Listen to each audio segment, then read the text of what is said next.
좋겠습니다. 자, 오늘은 이제 히브리서 강의 40번째 이제 강의 말씀으로 제목은 믿음의 경주와 징계의 유익이라고 하는 이런 제목을 가지고 하나님의 말씀을 전하고자 합니다. 우리 제목만 함께 한번 따라 보겠습니다. 믿음의 경주와 징계의 유익. 여러분, 믿음의 경주와 징계의 유익이 여러분 좀 조화가 좀 되는 것 같습니까? 왜 제가 이런 제목을 잡았을까요? 우리가 이제 이전에 11장에서는 믿음으로 살았고 좋은 평판을 얻었던 믿음의 사람들에 대해서 우리가 이제 자세하게 이제 살펴보았습니다. 이제 오늘은 우리가 본받아서 달려야 할 믿음의 경주에 대해서 이제 저희들이 살펴보고, 그 경주에는 항상 언제나 좋은 일들만 있는 것이 아니라 무엇도 있을 수 있습니까?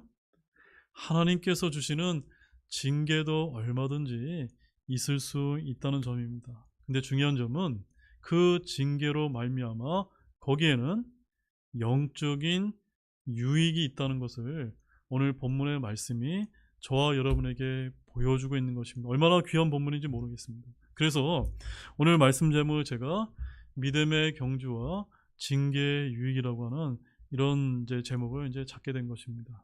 자, 그럼 본문을 좀 보겠습니다. 1절 말씀입니다. 그러므로 이렇게 큰 구름 같은 증인들이 또한 우리를 둘러싸고 있으니 우리가 모든 무거운 것과 너무 쉽게 우리를 얽어매는 죄를 떨쳐버리고 인내로 우리 앞에 놓여있는 경주기를 달려가며. 옛날에 어떤 찬양 가사에도 이제 이 히브리서 12장 1절 말씀을 배경으로 한 이런 귀한 아주 찬양이 있었습니다. 여기서 이제 히브리서 기자는 믿음의 경주를 하는 저와 여러분을 격려하며 힘을 북돋아 주고 있는 말씀인데, 여러분 그것이 느껴지십니까? 일반적인 경우 혼자서 달리는 것보다는 관중들이 응원할 때 선수는 훨씬 더 잘 달릴 수가 있습니다. 여기서 구름 같은 증인들이라는 말씀은 바로 우리가 이미 이전에 살펴봤던 11장에 명시된 믿음의 선배들로서 그들은 우리의 경기장 주위 관중석에 앉아서 저와 여러분을 응원하고 있다는 점입니다. 바로 믿음의 경주란 매우 어려운 것이기 때문에 그런 것입니다. 자, 앞에서 우리가 살펴보았지만 11장에 기록된 믿음의 선배들도 모두 믿음의 실패를 똑같이 경험한 그러한 사람들이었다는 점입니다. 하지만 그들은 잔혹한 조롱과 채찍질의 시련과 결박과 감옥의 갇힘과 때로는 돌로 맞기도 하고 또 시험을 당하기도 하고 때로는 칼로 살해를 당하기도 하고 또 양의 가죽과 염소의 가죽을 입고 이제 도망 다니면서 궁핍과 고난과 학대를 당했다라고 이렇게 이제 말하고 있습니다. 그런데 그것은 바로 히브리서 11장 35절에 나와 있는 것처럼 더 좋은 부활, 즉 그들이 바라는 소망을 이루기 위함이었다는 말씀을 저와 여러분이 살펴본 것입니다. 바로 그들 앞에 놓여진 표대를 바라보고 선한 증거들을 남긴 사람들이 바로 히브리서 11장에 있었던 믿음의 선진들이었던 것입니다. 자, 그런데 지금 그들이 어떻게 하고 있다는 겁니까? 우리 주위에서 큰 구름 같은 증인들로서 누구를 바라보고 있습니까? 저와 여러분을 바라보고 있다는 겁니다. 뭘 바라보고 있는 것입니까? 우리가 지금 믿음의 경주를 하고 있는 것을 지금 응원하는 심정으로 지금 그 믿음의 선진이 저 하늘나라에서 저와 여러분들을 바라보고 있는 것입니다. 어떻게 바라보고 있을까요? 우리가 넘어지면 함께 아쉬워해주고, 또 우리가 죄에 굴복하면 함께 안타까워해주면서, 그러다가 우리가 다시 일어나서 힘차게 달리면 환호를 지르면서 우리의 믿음의 경주를 힘껏 응원을 보내주고 있는 것입니다. 여러분, 이제 저는 참 축구 경기를 제가 굉장히 좋아하는데, 응원이 없는 원정 경기에서보다 홈그라운드에서 더 잘 싸우는 것은 왜입니까? 거기에 누가 있기 때문입니까? 같은 편, 자기 편이 많다는 생각이 있기 때문에 이제 홈그라운드 이점이 있는 것입니다. 바로 저와 여러분도 똑같습니다. 우리를 둘러싸고 있는 누가 있다고요? 큰 구름 같은 믿음의 증인들이 있다라고 저와 여러분에게 지금 격려해주고 있는 것입니다. 저와 여러분들이 이 세상, 이 험난한 세상에서 혼자 믿음 생활하고 있는 것이나 지금 우리를 든든히 격려해주는 이제 든든한 응원단이 있는 것입니다. 다만 여기서 이때 경주자로서 믿음의 경주라는 우리가 경주자로서 가져야 될 자세는 무엇입니까? 본문 말씀에 가보게 되면 뭐라고 말씀하고 있죠? 모든 무거운 것과 너무 쉽게 우리를 얽어매는 죄를 어떻게 하라고요? 떨쳐버리라는 것입니다. 여러분, 선수들은 잘하기 위해서는 어떻게 해야 됩니까? 몸을 가볍게 이제 최대한 가볍게 만들어야 됩니다. 예를 들어서 선수가 자기 체중 관리를 실패하게 되면 어떻게 됩니까? 그건 선수가 아닌 것입니다. 바로 믿음의 경주 역시도 마찬가지인 것입니다. 그런데 저와 여러분을 무겁게 만드는 짐 같은 건 혹시 없습니까, 여러분? 그런 짐이 있다면 여러분, 당장 그 짐을 홀가분하게 내려놓으시기 바랍니다. 더욱이 그 중에서 가장 무거운 짐이 무슨 짐인지 아십니까? 그 짐은 죄의 짐이라는 것입니다. 죄의 짐. 왜냐하면 죄라는 것은 저와 여러분을 쉽게 에워싸고 있다고 말하고 있기 때문입니다. 우리의 믿음의 경주에서 죄라는 것은 지속적으로 나타나서 경주자의 다리를 걸고 넘어지기 때문입니다. 결국 우리를 얽어매는 죄를 확실히 떨쳐버리십시오. 그리고 인내로 우리 앞에 놓인 믿음의 경주를 위해 힘써 달려가십시오. 앞서 살펴보았듯이 이 믿음의 경주에 참여하는 우리에게는 응원하는 큰 구름 같은 증인들이 있다는 것을 기억하고 힘을 내시기 바랍니다. 여기서 증인이란 말 자체는 이미 자신들이 몸소 보고 듣고 경험해서 마음속에 확증한 사람들이라는 뜻인 것입니다. 그들은 믿음의 관람객들이 아닙니다. 그들은 삶 가운데서 말씀을 듣고 믿고 믿음으로 삶에서 승리를 얻은 산 유경험자들로서 저와 여러분을 위로하고 있는 것입니다. 자, 보시기 바랍니다. 그 유경험자였던 그 믿음의 선진들은 자기들처럼 살아라, 우리를 본받으라라고 말하는 것으로처럼 보이지만 결코 그렇지 않은 것입니다. 그들은 자신들이 어떻게 믿음을 얻었고 어려움 속에서 주님의 도움을 얻었고 승리를 얻었는가를 보여주고 있는 것입니다.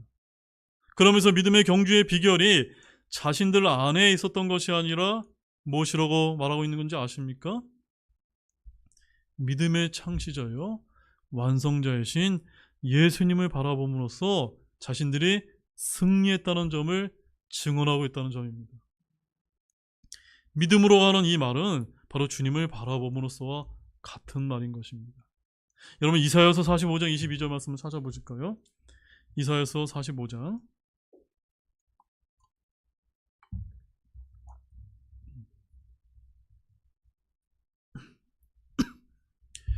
이사야서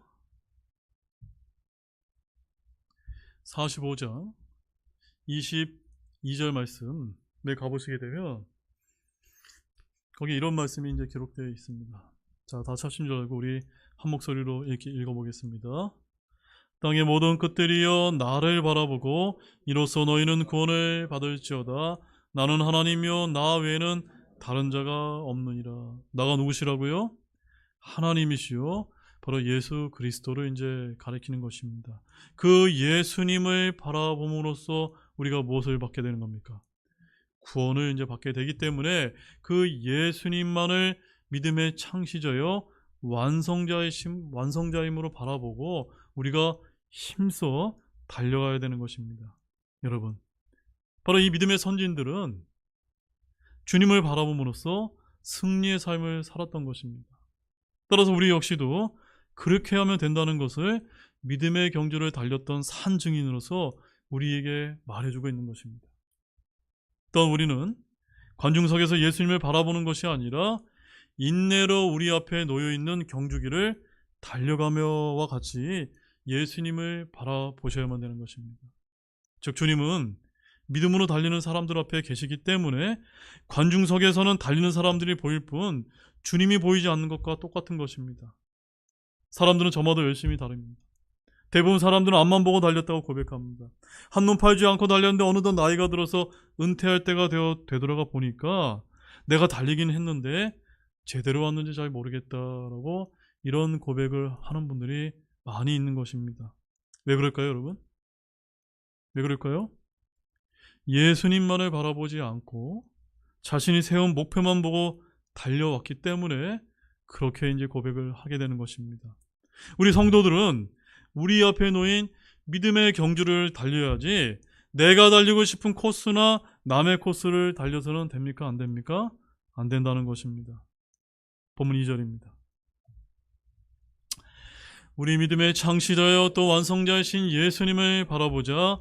그분께서는 자기 앞에 놓인 기쁨으로 인해 수치를 멸시하시며 십자가를 견디셨고 하나님의 왕자 오른쪽에 앉혀지셨느니라. 자, 원래 이 1절과 2절 말씀이 사실은 연결될 말씀입니다. 영어 킹제임스 성경을 보게 되면은 1절에서 시작된 말씀이 2절에서 마침표가 찍히는 것을 여러분 확인하셨습니까? 따라서 이것을 연결해서 읽어보게 되면 어떤 말씀이 되냐면 인내로 우리 앞에 놓인 경주를 달려가며 누구를 바라보는 겁니까? 예수님을 바라보자라는 그런 말씀이 되는 것입니다. 그러면서 믿음의 경주의 비결이 자신들 안에 있었던 것이 아니라 누구를 바라봄으로써 승리했다는 겁니까? 믿음의 창시자요 완성자이신 예수님을 바라봄으로써 그렇게 되었다는 것입니다. 즉 믿음으로라는 말은 주님을 바라봄으로써와 같은 말이 되는 것입니다. 자, 그런데 여기서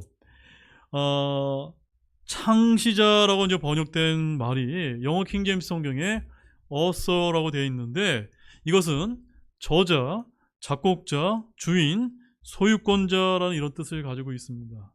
자, 영어 킹제임스 성경에 author라고 표현한 것이 3번 등장하게 되는데 고린도전서 14장 33절에서는 화평의 창시자, 히브리서 5장 9절에서는 영원한 구원의 창시자, 그리고 오늘 본문에서는 믿음의 창시자라고 우리 예수님에 대해서 3가지 무엇입니까? 화평의 창시자요, 영원한 구원의 창시자요, 믿음의 창시자라고 이제 여기는 똑같이 3번 동일하게 author라고 이렇게 기록이 되어 있습니다. 즉, 이 author, 창시자라고 하는 말은 단지 먼저 시작했다는 그런 의미가 아니라 유일무이한 저자이시며 소유권을 가진 주인이라고 하는 그런 뜻을 가지고 있는 것입니다. 즉, 주님의 작품은 전적으로 홀로 주님께서 계획하시고 창조하신 것들이라는 것입니다. 우리 눈에 보이는 모든 것과 보이지 않는 모든 작품의 저자이시며 작가는 누구라는 겁니까? 주님이시요 예수님이란 뜻인 것입니다. 그런데 믿음은 무엇입니까? 믿음은 하나님의 말씀이신 예수 그리스도께서 자신의 말씀을 우리 마음의 씨를 뿌리듯이 뿌리시는 것입니다. 즉, 믿음은 하나님의 말씀이신 예수 그리스도께서 작가가 펜으로 글을 쓰듯이 우리 마음판에 기록하시는 것입니다. 그래서 예수님이 여기서 뭐라고 말하고 있는 것입니까? 믿음의 창시자다, author라고 이렇게 이제 부르고 있는 것입니다. 그러면서 하나님은 저와 여러분 뭐라고 이제 말씀하시는 겁니까? 그리스도의 작품이라고 에베소서 2장 10절에서 말씀하고 있는 것입니다. 여러분, 저와 여러분이 그 주님의 작품이 맞습니까? 그래서 우리 속에는 저자이신, author이신 예수 그리스도의 형상이 이제 우리 안에 형성되기 시작하는 것입니다. 하나님께서는 지금도 저와 여러분을 자신의 아들의 형상으로 빚어나가고 계신다는 사실 여러분 믿고 계십니까? 마침내 우리를 그분의 형상과 완전히 일치시키게 될 것입니다. 그것이 믿음의 완성인 것입니다. 우리를 낳으신 주님께서 우리를 완전히 그분의 형상과 일치하게 하는 것이 믿음의 창시자요, 믿음의 완성자라고 하는 그런 뜻을 이제 보여주고 있는 것입니다. 본문 3절입니다. 죄인들이 자기를 대적하여 이처럼 거역한 것을 견디어내신 분을 깊이 생각할지니 이것은 너희가 너희 생각 속에서 지치고 기진하지 않게 하려 함이라. 여러분, 죄인들이 주님을 대적하여 거역한 것은 뭘 뜻하는 겁니까? 바로 유대인들이 로마의 힘을 빌어서 예수님을 십자가에 못 박은 그 사건을 이제 가리키는 것입니다. 여러분, 예수님께서 어떻게 견디어내셨습니까? 욕을 들으셨을 때, 뺨을 맞을 때, 가시로 된 관을 머리에 썼을 때 단 한 번도 주님께서는 화를 내지 않으셨습니다. 거짓 증인들이 일어나 증언할 때도 주님은 그들을 향해 격려의 눈길을 보내거나 억울하거나 흥분하지 않으셨습니다. 죄인들이 자기를 대적하여 이처럼 거역한 것을 다 견뎌내셨다는 점입니다. 그래서 우리가 깊이 생각해야 될 것은 자기를 대적하여 이처럼 견뎌낸 것을 견뎌내신 누구를 깊이 생각해야 됩니까? 예수님을 생각하라는 것입니다. 예수님을 깊이 생각해내라는 것입니다. 왜 그렇습니까?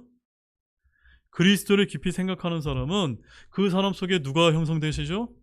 예수 그리스도께서 형성되면서 우리가 생각 속에서 지치고 기진하지 않게 된다고 여기 본문 3절에서 말씀을 하고 있는 것입니다. 여러분이 혹시 지치신 분이 계십니까?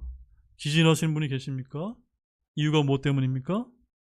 여러분 안에 아직 예수님의 예수님께서 완전히 형성되지 않으셨기 때문이라는 사실을 여러분 아시기 바랍니다. 그러므로 우리가 기진하지 않고 지치지 않는 매우 쉽고 단순한 방법은 무엇입니까? 예수 그리스도를 깊이 생각하신다는 사실을 믿으시기 바랍니다. 본문 4절입니다.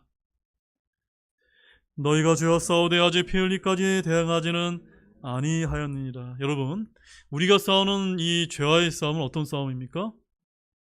여러분, 혈과 육에 대항하는 그런 싸움이 아닙니다. 이 싸움은 믿음의 선한 싸움이 맞습니까? 특별히 우리의 싸움은 히브리서 10장 32절 말씀에 가보게 되면은 고난의 큰 싸움이라고 이렇게 이제 표현하고 있습니다. 그런데 죄와 싸우는 데 있어서 가장 중요한 진리가 무엇인지 아십니까? 따라해 보십시오. 저와 여러분, 우리가 죄에 대해서 죽었다는 사실입니다. 아멘이십니까? 여러분, 예수님의 죽으심은 바로 죄에 대해서 죽음이었다는 사실입니다. 여기 로마서 6장 11절 말씀 가보십시오.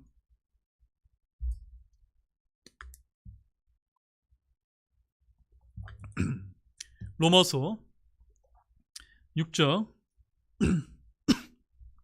11절 말씀 읽겠습니다.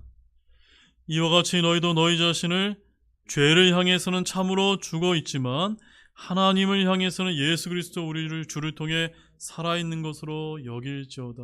여러분, 예수님 앞에, 하나님 앞에 우리가 산자로 여김받기 위해서는 우리가 어떻게 됩니까? 먼저 선행되는 것이 죄에 대해서 죽을 때 그런 일이 발생한다는 것입니다. 우리는 죄하고 싸우는 것이 아닙니다. 죄하고 우리가 죽을 때 이러한 일이 발생하는 것입니다. 근데 문제는 무엇이냐면 죄와의 전쟁은 이 땅에서 끊임이 없다는 점입니다. 죄가 우리를 지배하지 못하게 하는 것이 전쟁인데 죄에게 굴복하지 않고 자기 몸을 죄의 종으로 내어주지 않는 것, 바로 그것이 이 전쟁에서 승리하는 길인 것입니다. 따라서 우리의 옛사람이 그리스도와 함께 십자가에 못 박힌 것은 우리의 죄의 몸을 멸하여 이제는 우리가 죄를 섬기지 않게 하기 위함이라는 사실을 아시기를 바랍니다. 본문 5절 말씀입니다. 또 자식들에게 하던 너희에게 말씀하시는 권면을 너희가 잊었도다. 이르시되 내 아들아 너는 주의 징계를 멸시하지 말고 그분께 책망받을 때 낙심하지 말라. 자, 이 말씀은 잠언 3장 11절과 12절에 있는 권면의 이제 말씀입니다. 예수 그리스도를 멸시하고 죄와 싸우는 것을 거부한 그들에게 하나님께서 뭘 주십니까? 징계를 이제 주시는 것입니다. 여러분, 우리에게 적용하게 되면은 일상적인 징계와 회개를 위한 징계에도 적용되지만 유대인들에게 이 징계는 민족적인 이제 고난이 된다는 점입니다. 주 70년부터 7년 환란기까지 그들은 주의 징계와 책망을 받았습니다. 이런 때에 낙심하지 말고 회개하고 주께 돌이켜야만 됩니다. 주님은 그들을 향해서 뭐라고 부르고 계십니까? 내 아들아 라고 하고 계시다는 점입니다. 하나님께서 내 아들아 라고 부르신 민족은 누구밖에 없습니까? 이스라엘, 히브리 민족밖에 없습니다. 신약에서는 그리스도인들이 주님께서 내 아들아 라고 부르는 하나님의 가족이지 않습니까? 그런데 문제는 히브리인들이 주 예수 그리스도를 깊이 생각하지 않았고 또한 죄와 싸우지도 않았다는 점에 있다는 점입니다. 바로 히브리인들은 하나님을 믿는다고 하면서 하나님이 권면하시는 말씀을 잊었던 것입니다. 따라서 우리는 우리에게 말씀하시는 하나님의 권면이 바로 아들에게 주시는 아버지의 권면임을 결코 잊어서는 안 되는 것입니다. 하나님께서 자식들에게 하듯 하신 말씀이기 때문입니다. 하나님의 말씀을 잊었다는 것은 누구를 잊었다는 것입니까? 하나님을 잊었다는 것과 똑같은 것입니다. 따라서 저와 여러분은 하나님의 말씀을 잊지 않고 마음판에 간직하고 새기시기를 바랍니다. 또한 징계를 받을 때도 고난 중에서도 그것을 멸시하지 않게 될 때 오히려 유익이 된다는 사실을 여러분 아시기를 바랍니다. 본문 6절 말씀 보십시오. 주께서는 자신이 사랑하는 자를 징계하시고 자신이 받아들이는 아들마다 채찍질 하시니라 하셨느니라. 자, 여기서 이제 제가 여러분에게 질문 한 가지 간단한 질문을 드리면, 여기서 주님께서 징계하시는 대상이 누구십니까? 대상 누구죠? 사랑하는 자라는 것입니다. 주께서 채찍질 하시는 대상은 또 누굽니까? 자신이 받아들이시는 아들인 것입니다. 바로 히브리인들이 주의 징계를 멸시하고 그분께 책망받을 때 낙심했습니다. 그들은 주의 말씀을 버렸고 말씀하신 예수 그리스도를 믿지 않을 때 완전히 버림받은 것처럼 보였습니다. 지난 2000년간 온 세상에서 이방인들은 이교도들에게 짓밟힐 때 겪었던 고난은 형용하기 어려울 정도였습니다. 근데 이것이 전부가 아니었습니다. 앞으로 7년 환란기라 불리는 야곱의 고난할 때는 이전에도 없었고 앞으로도 없을 그런 큰 고난이 유대인들에게 닥치게 될 것입니다. 그런데 그리스도인인 우리 역시도 일상생활에서 주님의 징계를 경험하고 있다는 점입니다. 그런데 여기서 여러분 두려움을 갖지 마시기 바랍니다. 시편 103편 13절 말씀에 가보게 되면 이런 말씀이 있습니다. 귀로만 들으십시오. 아버지가 자기 자식들을 불쌍히 여기는 것 같이 주께서 자신을 두려워하는 자들을 불쌍히 여기시나니 라고 이렇게 말씀하고 있습니다. 저와 여러분은 어떻게 여기신다고요? 불쌍히 여기신다는 점입니다. 바로 하나님 아버지의 성품을 말해주고 있는 것입니다. 바로 하나님께서는 저와 여러분을 때로 징계하시고 때로 책망하시고 때로 채찍질하시는 것이지만 그것은 자녀들을 훈육하기 위한 것이 아닙니다. 불쌍히 여기시는 동정심, 아버지의 마음으로 자녀들을 대하시고 양육하고자 하신다는 것을 여러분 아시기를 바랍니다. 본문 7절 말씀입니다. 너희가 징계를 견디어내면 하나님께서 아들들을 대우하던 너를 대우하시나니 아버지가 징계하지 않는 자가 무슨 아들이냐. 여러분 이 말씀 여러분 믿으십니까? 하나님 아버지께서 징계하지 않는 자는 아들이 아닌 것입니다. 아버지가 징계하지 않는 아들이 없다면 하나님을 아버지라 부르는 이들에게는 반드시 징계가 있는 것입니다. 따라서 저와 여러분이 그리스도인들로서 우리에게 고난과 시험이 있다면 여러분 이것을 이상히 여기지 마시기 바랍니다. 어떤 사람은 모든 것을 다 마귀의 시험 때문이라고 얘기합니다. 어떤 사람은 다 자신의 죄 때문이라고 생각합니다. 어떤 사람은 이 모든 것이 다 십자가라고 얘기합니다. 각자 자신이 편리한 대로 생각하고 편한 대로 해석을 하는데 우리는 정확하게 분별할 필요가 있습니다. 마귀의 시험도 있고 육신의 정욕으로 이끌리는 시험도 있습니다. 죄로 인해 받는 징계도 있고 주로 인해 받는 고난도 있습니다. 하지만 분명한 사실은 주님의 징계도 반드시 있다는 점입니다. 주님은 우리를 노예로 대하지 아니하시고 죄수로 대하지 않습니다. 우리를 어떻게 대우하십니까? 아들로 대우하신다는 이 점을 반드시 잊지 마시기 바랍니다. 8절 말씀입니다.